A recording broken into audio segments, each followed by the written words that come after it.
pense que le choix s'impose de lui-même. Je vais axer ma communication sur deux domaines. Je commence par l'esthétique, parce que quand même, il faut le dire, hein, s'il y a un domaine qui vient presque systématiquement pour les séries L, souvent c'est l'esthétique, même si ce n'est pas écrit noir sur blanc. Parce que pour les S, c'est évident, il y aura forcément, n'est-ce pas, un sujet sur l'épistémologie. Alors nous allons donc parler de l'esthétique dans un premier temps, qu'on va présenter. Ensuite, je pense à l'épistémologie. Maintenant, quand vous aurez à poser vos questions, poser sur tout le programme, réflexion philosophique et aussi sur la vie sociale, ça me permettrait aussi d'en parler un peu, n'est-ce pas? Alors, tout à l'heure, je vous rappelais, c'est vrai que certains, ça les a fait peur. Mais vous savez, quand on fait le bac, les premiers ennemis à combattre, c'est d'abord le stress, c'est la peur, c'est l'angoisse, c'est le manque de confiance, mais aussi parfois l'excès de confiance. Je pense que ça, c'est des choses quand même qu'il faut prendre en considération. Alors, je reviens. Si vous venez mardi, on vous donne un sujet sur l'esthétique.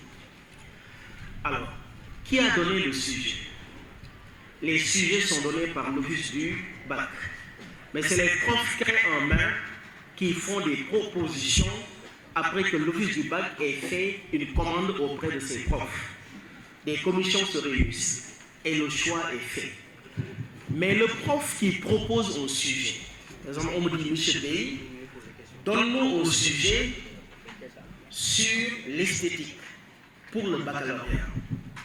Quand je rentre chez moi, je suis en train de préparer mon sujet, comme un maçon qui construit un immeuble. Quand le maçon construit un immeuble, quelle est la première partie qui est construite? C'est d'abord le fondement, c'est la fondation. Quand un prof de philo construit un sujet, il fabrique un sujet, il crée un sujet. Quel est le fondement de ce sujet? C'est ce qu'on appelle le problème philosophique. Tant qu'il n'y a pas de problème, il n'y a pas matière à philosopher.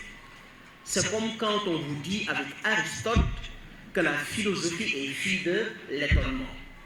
Ce qui amène le philosophe à éprouver le besoin de philosopher, c'est le sentiment d'étonnement qu'il éprouve face à la prise de conscience de son ignorance devant les mystères du monde et de l'existence.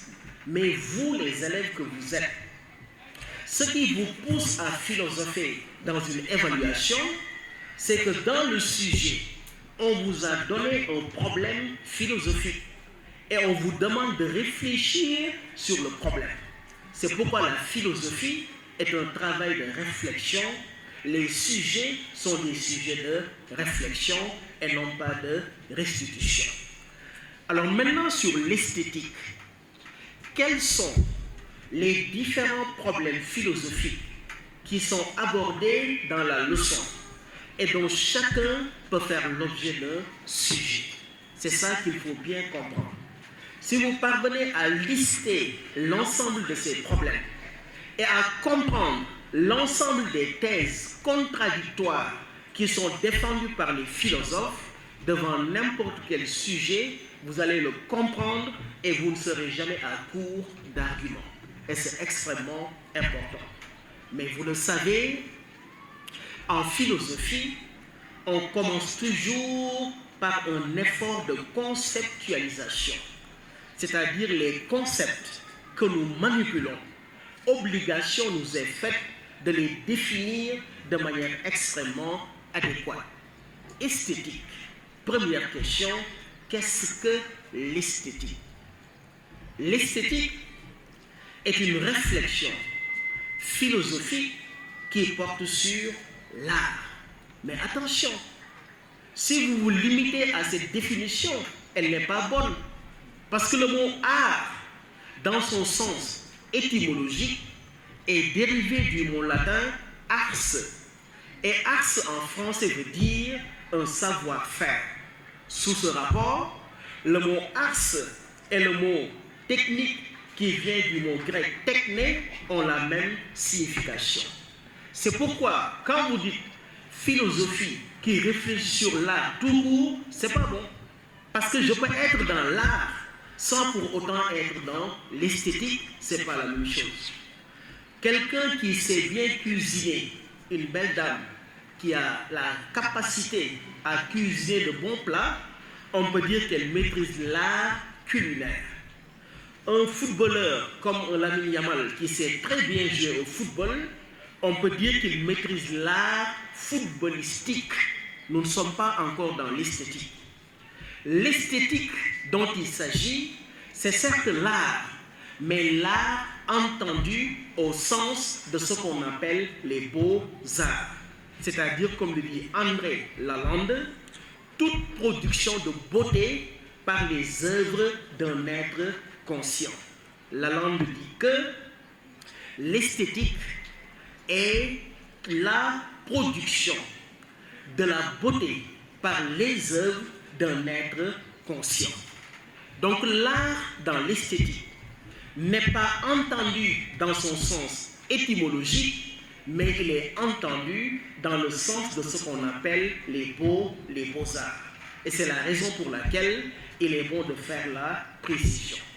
Le mot esthétique est dérivé du mot aesthésis, qui veut dire la capacité ou la faculté de sentir la beauté d'un ouvrage à partir de la contemplation esthétique, n'est-ce pas?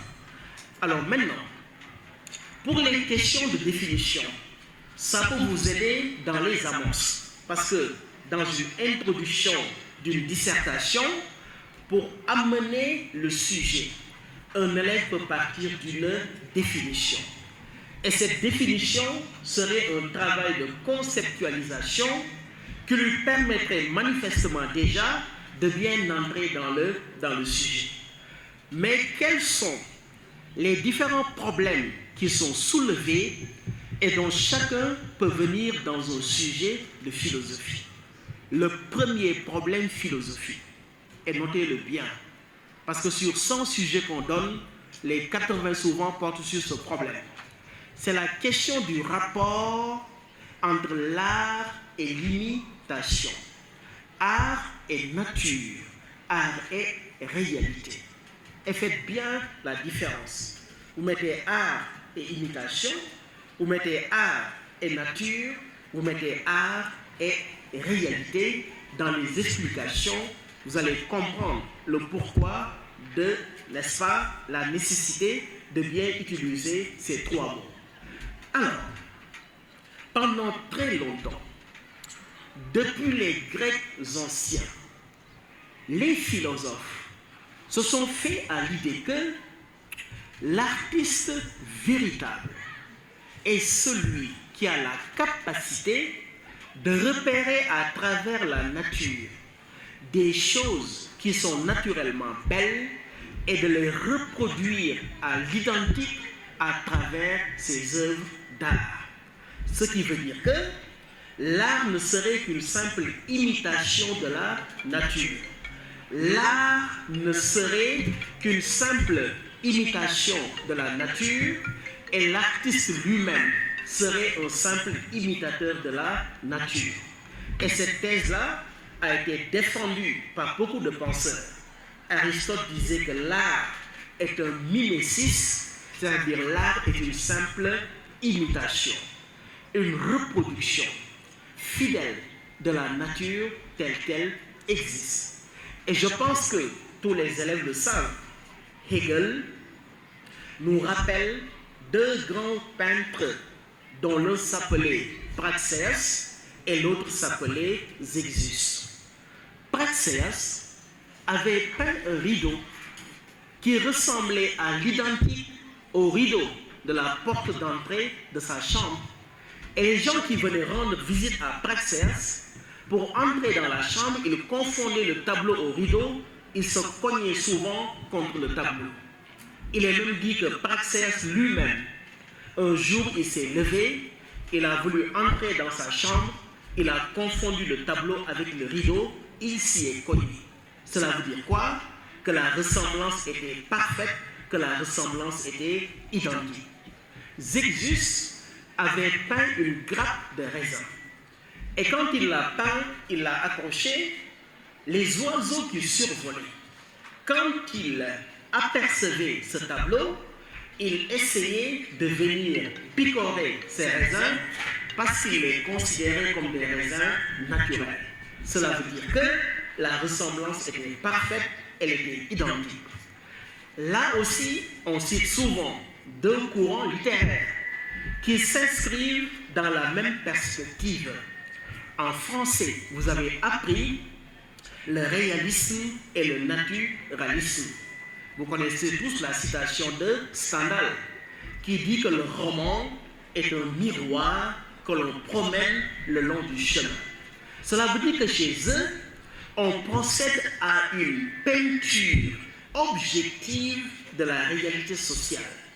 Quand vous lisez Germinal de Émile Zola, vous avez l'impression que vous êtes en train de séjourner à l'intérieur de la mine avec Étienne Lantier et les autres mineurs, tellement il fait une reproduction objective de la réalité sociale. Cela veut dire quoi? Cela veut dire qu'un premier problème est posé. C'est le rapport entre l'art et l'imitation. Une première thèse est donnée. Cette thèse, c'est quoi? L'art est une imitation de la nature. L'art est une imitation de la réalité, n'est-ce pas? Mais cette thèse-là sera battue en brèche. Je ne sais pas s'il vous arrive parfois d'aller dans des musées d'art pour contempler les œuvres d'art. Il y a une forme d'art qu'on appelle l'art abstrait. Dans l'art abstrait, tu peux contempler un tableau, mais ce tableau ne renvoie à aucune réalité naturelle. Tu ne peux pas dire que dans ce tableau, l'artiste a reproduit la nature ou bien une réalité quelconque. Alors dans ce cas, quelle est l'essence de cette œuvre d'art? La réponse est simple. Dans ce cas, l'art cesse d'être une imitation pour devenir une création. L'artiste crée à partir de son imagination. Il crée à partir de son inspiration. Il crée à partir de son génie créateur. Cette thèse a été défendue par Hegel dans une belle citation où il dit que l'artiste imitateur de la nature est comme un ver de terre qui, en rampant, s'efforce d'imiter un éléphant. Cela veut dire quoi? Ça veut dire que c'est ridicule pour un artiste que de vouloir imiter la nature. L'art n'imite pas la nature, parce que selon Hegel, l'art est une objectivation de l'esprit. Elle est une manifestation sublime de l'intelligence de l'être humain, donc il n'est pas imitation, mais il est plutôt création. Maintenant là, j'insiste, parce que beaucoup d'élèves, et même parfois, malheureusement, beaucoup de profs de philo s'en tiennent à ces deux thèses. Or, il y a une troisième thèse, qui souvent, quand ça vient dans un sujet, peut poser problème à des élèves. Je suis artiste, je m'inspire de la nature, mais ce n'est pas pour reproduire la nature, mais c'est plutôt pour en faire une recréation, pour faire une métamorphose de la nature, pour faire une transfiguration de la nature. Je m'explique. Un artiste est un homme qui a du génie. Quand il regarde une réalité, ou bien la nature, il soumet cette nature à son génie. Il a la capacité, il a le pouvoir de percer les mystères du réel en nous le présentant sous un jour nouveau. Dans ce cas, l'artiste n'est plus là pour simplement imiter la nature, mais il est là pour nous apprendre à mieux regarder la nature, à dévoiler la nature, à nous montrer les faces cachées de la nature, en éduquant également notre regard. Et c'est la raison pour laquelle Paul Klee, comme vous le savez, dira dans une belle citation, l'art ne reproduit pas le visible, il rend visible. L'art rend visible parce qu'il nous apprend à mieux contempler la nature. Il nous dévoile le réel. Il nous montre les faces cachées de la réalité. Et dans ce cas, attention, on ne parlera plus d'imitation. On ne parlera plus de création, mais on parlera désormais de recréation, on parlera de métamorphose, on parlera de transfiguration, on parlera également de dévoilement, n'est-ce pas? Et quand l'art dévoile, quand l'art recrée, il s'agit simplement pour l'artiste d'éduquer notre regard en nous enseignant à mieux contempler la nature. Et ça, c'est bon de le préciser. Quand j'explique ça à mes élèves, je leur donne souvent un exemple. Aujourd'hui, nous sommes à l'ère de la technologie. Il est très fréquent de voir, parfois tu vois quelqu'un, il se prend en photo. Il peut être là toute la journée à regarder sa propre photo comme si ce n'était pas lui, n'est-ce pas? Alors, pourquoi, tu vois, je suis là, je suis en train de me regarder moi-même, comme si j'étais étranger à moi-même, n'est-ce pas? Mais le fait que tu regardes la photo, à force de regarder, c'est comme qui dirait que cette photo vous apprend à mieux vous contempler vous-même. Je ne savais pas que mes yeux sont si beaux, ou bien je ne savais pas que j'ai un si beau nez. Dafa mel ni photo bi daf lay jàngalaat sa bopp day tax nga gën a xam nooy xoolaatee sa bopp. Dans ce cas, on peut parler d'une recréation, on peut parler d'une métamorphose. L'artiste, même su fekkee li muy gis ñëpp di ko gis moom lay gis, mais moom yàlla may na ko benn génie boo xam ne su ko xoolee yow mi amul génie bi mu am moom la mu cay gis yow mënoo ko gis. Maintenant, quand il le reproduit, il te permet de mieux contempler cette chose-là.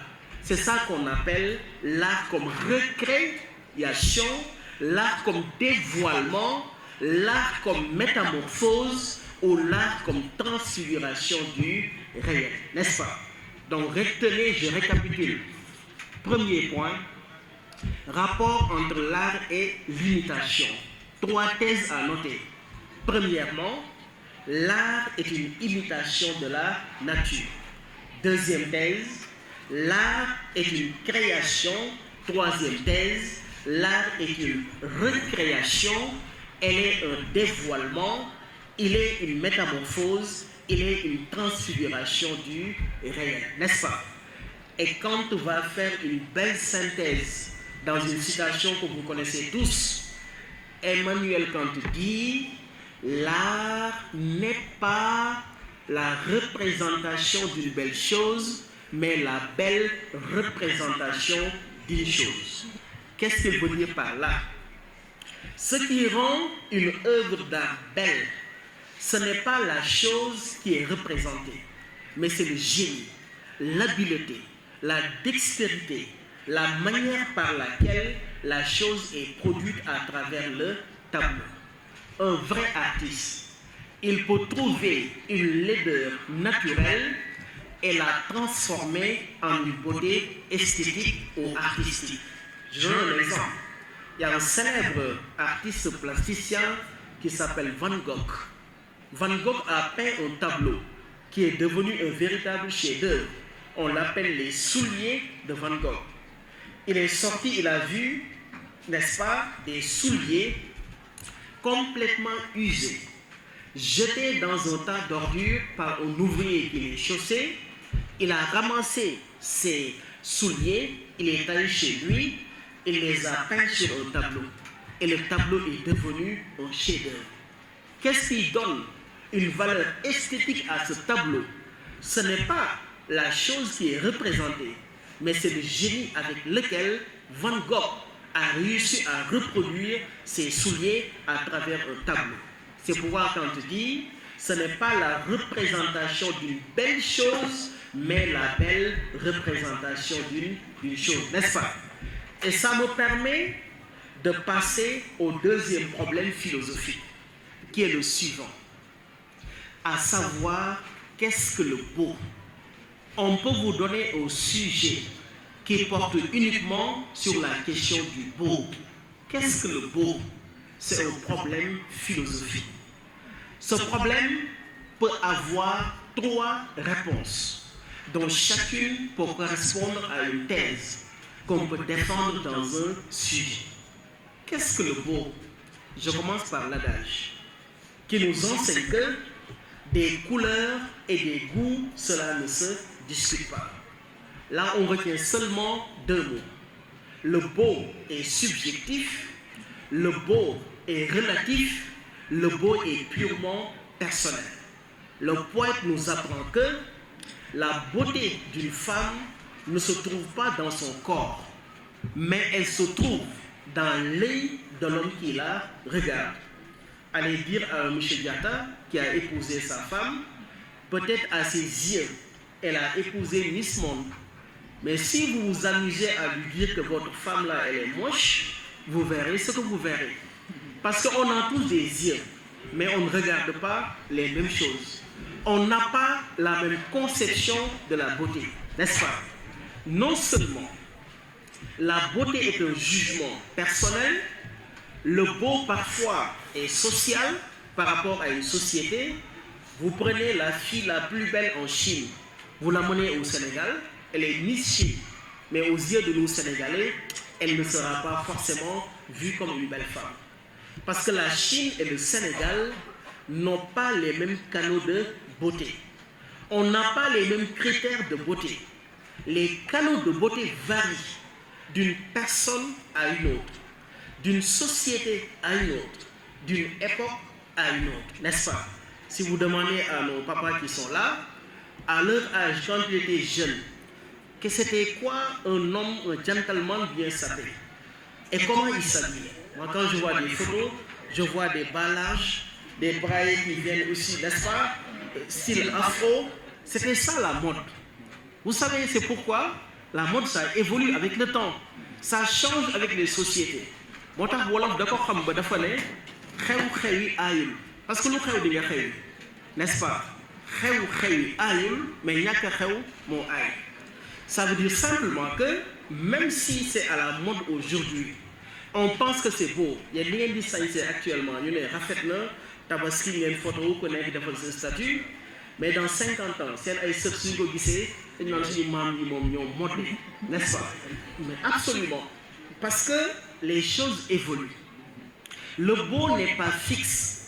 Les critères de beauté changent d'une société à une autre, d'une personne à une autre, d'une époque historique à une autre époque historique.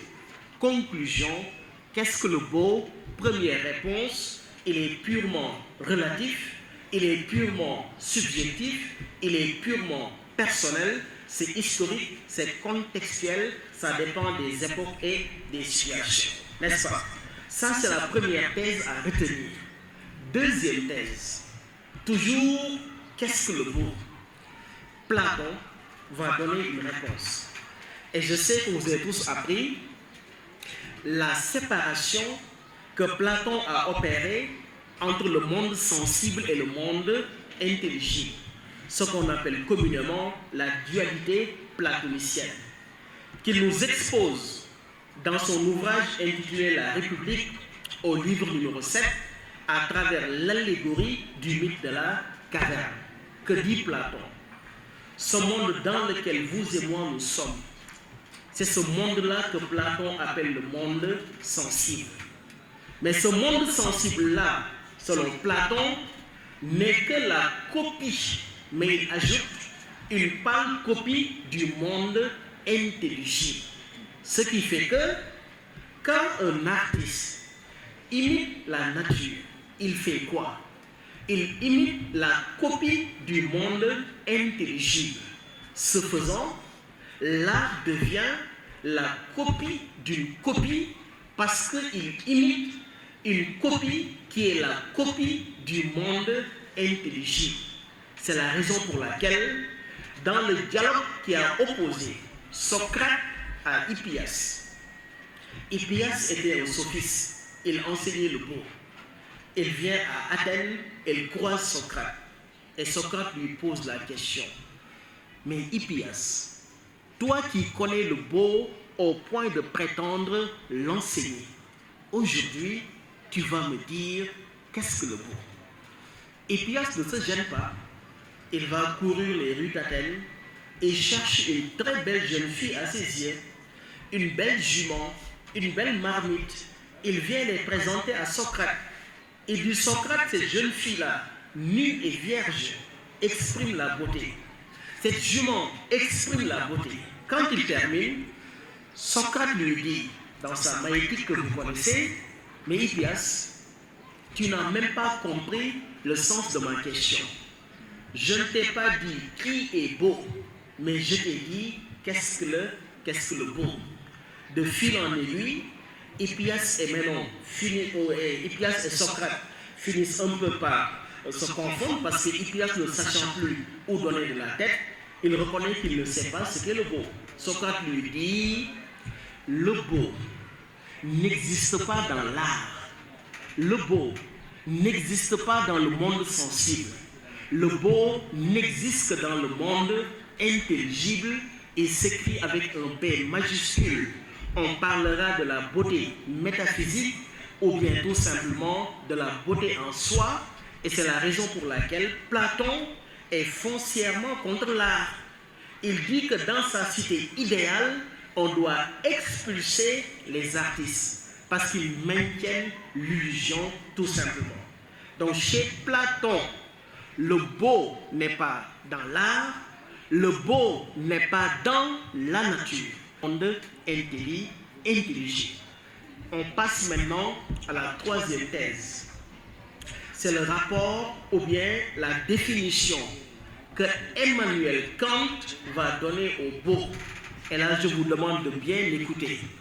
Parce que la conception kantienne du beau est celle qui est la plus difficile pour nous, profs de philo, à expliquer et pour vous, élèves de terminale, à comprendre.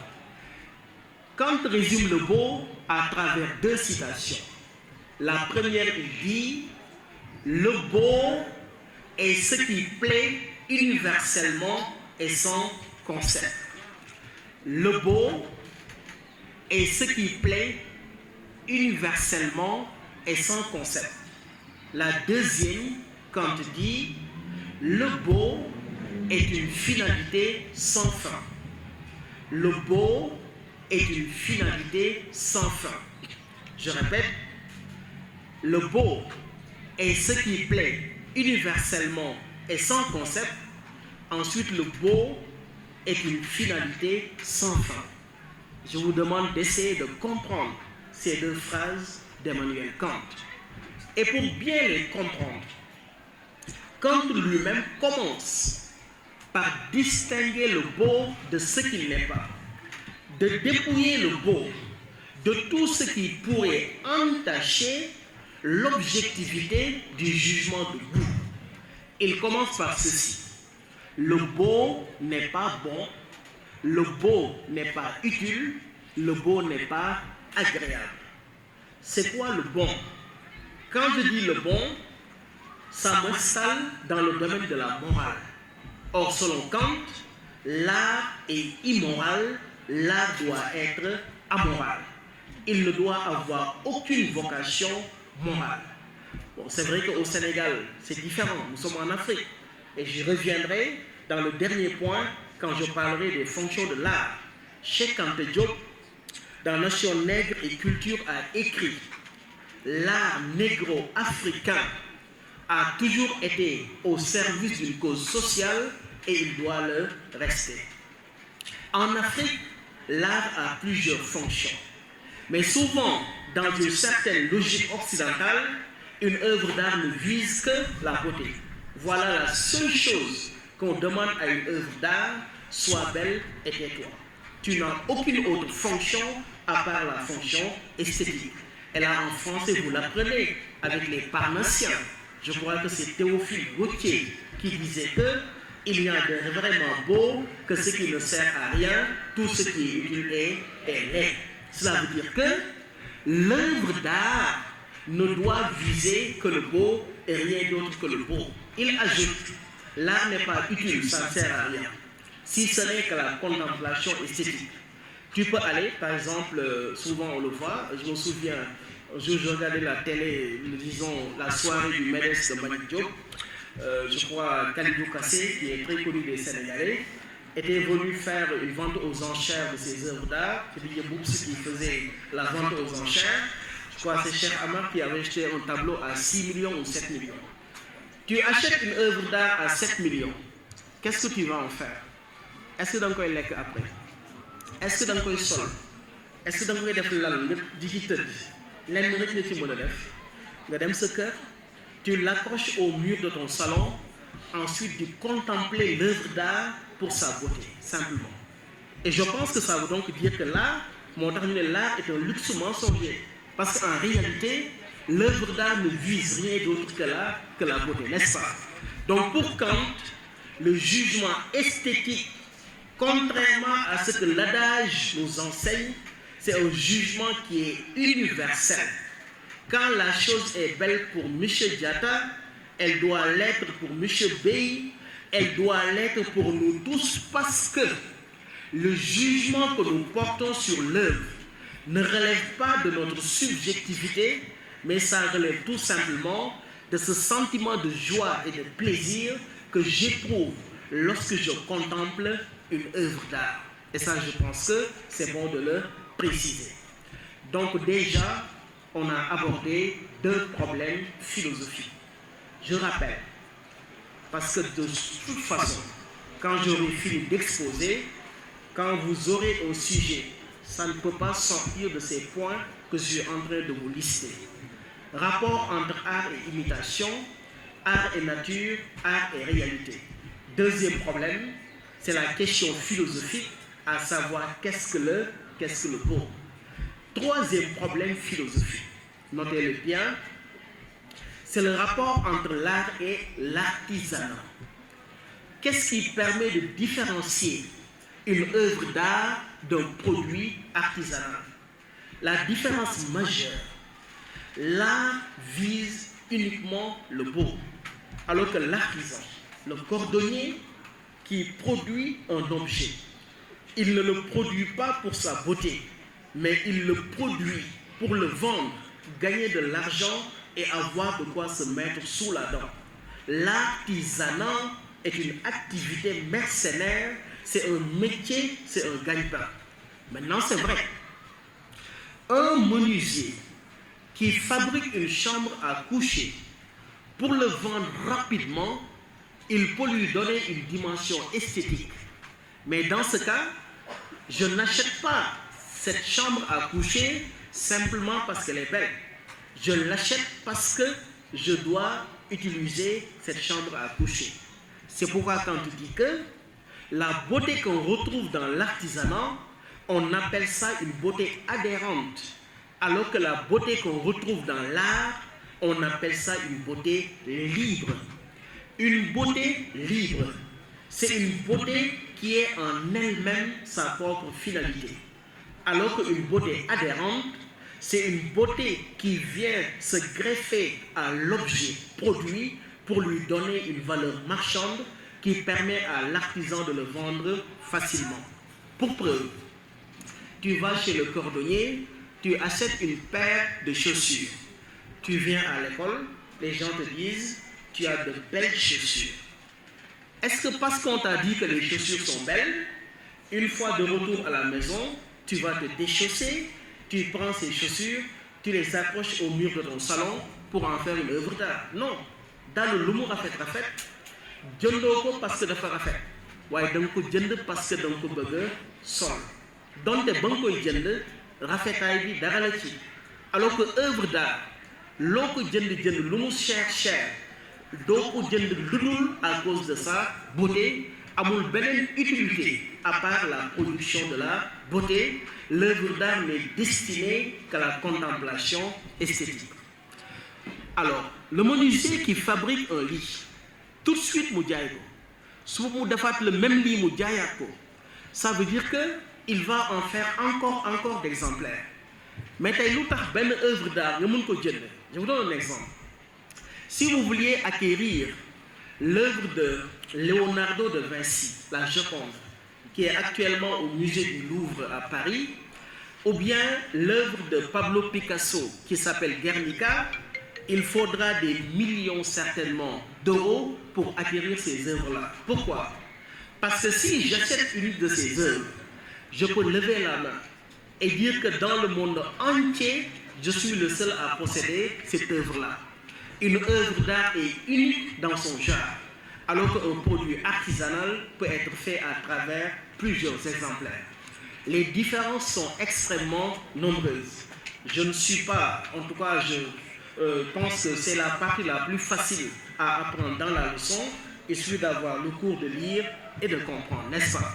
C'était juste pour vous montrer qu'il y a différence entre l'art et l'artisanat. Maintenant, je passe au quatrième problème philosophique qui vient dans beaucoup de sujets.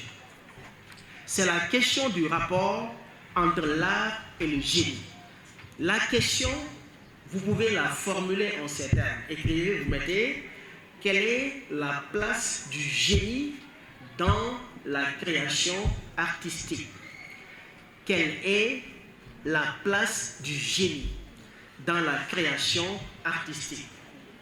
Le sujet du bac de l'année dernière portait sur ce problème. Le sujet du bac de 2014 portait aussi sur ce problème. En 2014, on avait dit sujet, l'art est-il la preuve que le cœur a plus de génie que la raison? L'année dernière, le sujet 1 ou 2 disait, imposer des règles à l'art tue le génie. Imposer des règles à l'art tue le génie. Qu'en pensez-vous? Point d'interrogation. Pour ce sujet-là, quel est le problème qui est abordé? Est-ce que ça parle de l'art et de l'imitation? Non, non. Est-ce que ça parle de la question qu'est-ce que le beau? Non, non. Est-ce que ça parle du rapport entre l'art et l'artisanat? Non, non, non. Si un élève parle d'art et imitation, il fait hors sujet. S'il parle de la beauté, il fait carrément hors sujet. Alors de quoi il doit parler? Il doit parler de ce problème, à savoir quelle est la place du génie dans la création artistique. Et là, 2 thèses sont défendues. Premièrement, il y a des auteurs qui pensent que pour être un artiste, il suffit simplement d'avoir du génie. Autrement dit, le génie à lui seul suffit pour être un artiste. Et là, c'est une thèse qu'on retrouve déjà chez les Grecs anciens. Vous savez, en littérature, il y a ce qu'on appelle dans la mythologie des Grecs anciens les muses, qu'on considérait comme des déesses de l'art. Alors les Grecs disaient que quand un homme est pénétré par une muse, ça lui suffit comme source d'inspiration.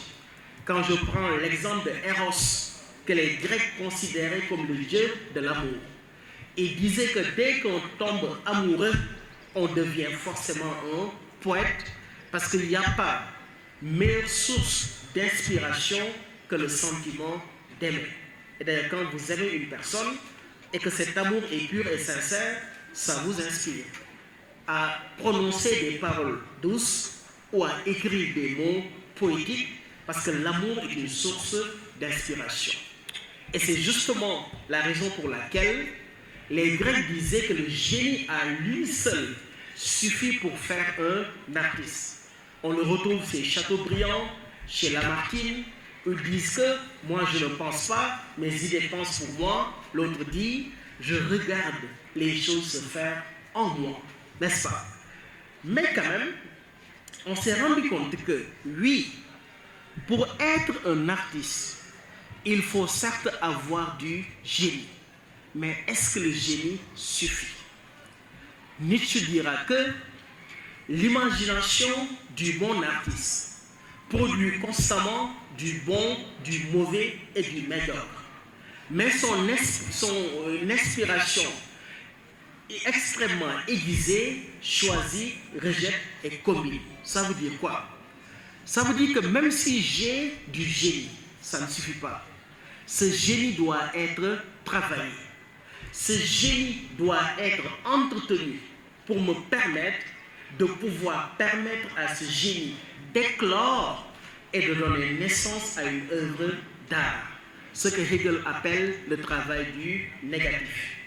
Quand vous prenez le mot création, ça vient du latin creatio, qui veut dire en français faire naître, faire passer de l'inexistence à l'existence, ce qui entraîne forcément une douleur et une souffrance. L'artiste, c'est comme la femme qui accouche. L'accouchement se fait dans la douleur. Dans la Bible, dans la Genèse, je pense au passage 19, Dieu avait dit à Ève que tu enfanteras dans la douleur. Un artiste, quand il crée, c'est comme une femme qui enfante. Cette création se fait dans la douleur. Cette création demande un travail pénible et difficile pour accoucher d'une œuvre d'art. Parce qu'aujourd'hui, je donne un exemple. Tu veux faire une pièce de théâtre alors que tu ignores ce qu'on appelle la règle des 3 unités. Unité de temps, unité de mesure, unité de lien. Tu veux écrire un alexandrin alors que tu ne sais pas qu'un alexandrin est composé de 12 pieds, tu ne pourras pas y parvenir. Or, ces règles-là, on les apprend pour pouvoir les appliquer. Je donne un exemple. Sur la Védère, il y a l'École nationale des beaux-arts. Qui sont ceux qui sont recrutés là-bas après le bac, après le concours? C'est des gens qui ont le génie, mais à qui on donne la formation qui leur permet d'éclore leur génie et de pouvoir produire une œuvre d'art. Et ça, je pense, c'est bon de le savoir. Donc, 2 thèses. Le génie à lui seul suffit, l'autre non. Il faut du génie, mais il faut aussi une formation, il faut du travail, il faut de l'endurance, de la souffrance pour permettre au génie de produire une œuvre d'art, n'est-ce pas? Alors, maintenant, un autre problème qui est important, c'est une œuvre d'art. Si on allait par exemple au monument de la Renaissance africaine, je crois au 2e étage, ma mémoire est bonne, vous voyez les œuvres d'art là-bas, et on vous demande d'interpréter ces œuvres d'art devant un tableau, devant une sculpture, devant un objet d'art. Les interprétations peuvent tellement varier. Et là, une première constante, une œuvre d'art ne peut pas être expliquée objectivement comme on expliquerait une théorie scientifique. À la limite, qu'est-ce qu'on peut faire? On peut tout simplement en donner une interprétation. Et dès qu'on tombe dans le domaine de l'interprétation, on est souvent dans le domaine de la subjectivité. Parce que généralement, une interprétation, elle est souvent subjective, n'est-ce pas? Alors c'est pourquoi il y a plusieurs manières d'interpréter une œuvre d'art. Il y a d'abord ce qu'on appelle l'interprétation sociologique. L'artiste est le produit d'une société. À travers ses œuvres, il peut refléter sa réalité sociale. Dans ce cas, pour interpréter son œuvre, il faut replacer l'œuvre dans le contexte social, historique et culturel de l'artiste. Tout à l'heure, j'ai parlé de Pablo Picasso. Son tableau le plus connu s'intitule Guernica. Si vous regardez le tableau, vous voyez des scènes horribles, des hommes tués, des cheveux découpés, et vous savez que ce tableau, pour l'interpréter, il faut le replacer dans son contexte, qui est le contexte de la guerre civile d'Espagne, n'est-ce pas? Dans ce cas, l'art devient, comme on le sait souvent, une façon qui permet à l'homme d'immortaliser le présent. Tout ce que nous savons des civilisations antérieures, nous le devons souvent à des représentations artistiques à travers ce qu'on appelle l'art rupestre. Vous savez, l'homme, il est jaloux de son présent. L'homme n'est pas éternel, mais il veut laisser des choses éternelles. Et parmi les choses éternelles qu'il laisse, généralement, il y a les œuvres d'art. Dès qu'une réalité est capturée et représentée à travers une œuvre, cette réalité devient immortelle, elle se fige, elle ne bouge plus. Et c'est pourquoi André Malraux dira que l'art est un anti-destin. L'art permet à l'homme d'immortaliser le présent. Ça permet à l'homme d'arrêter le temps qui passe et ça lui permet de donner sens à son désir d'éternité. Parce que même nous les humains, quand on procrée, on donne des enfants, souvent on se voit notre propre vie se perpétuer à travers nos enfants. Même wolof da koy wax parce que yenn saa yi nga dégg wolof mu ne la ku jur doom deewoo ku jur doom deewoo parce que même soo deewee nga bàyyi fi doom ku gis sa doom sa xel dafay dem ci yow mi ko jur, n'est-ce pas?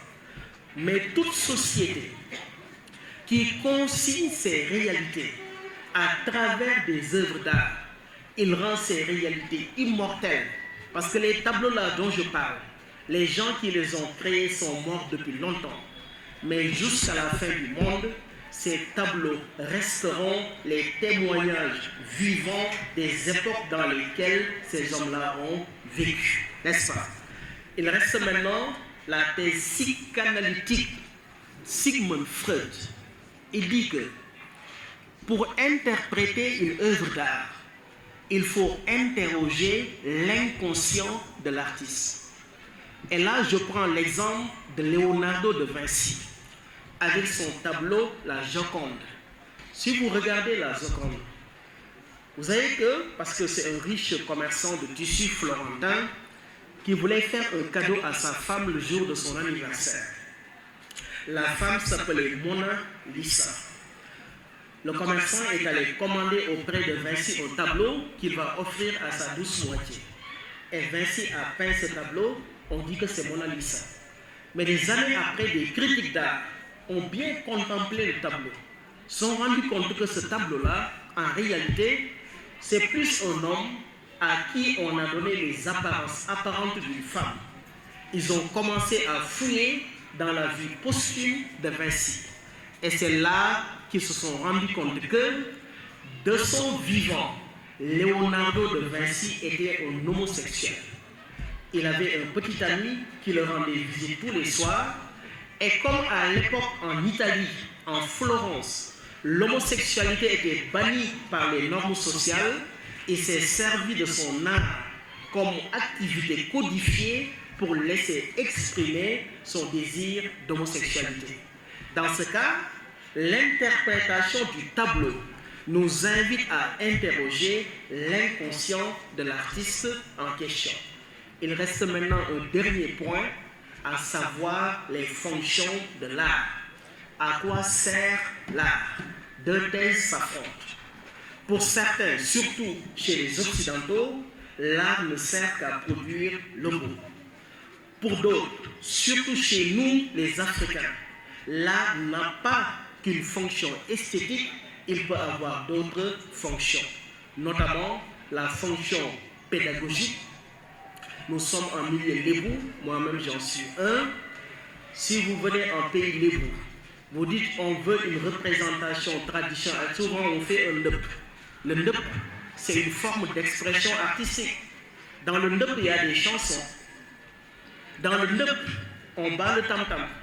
Dans le ndep, on danse.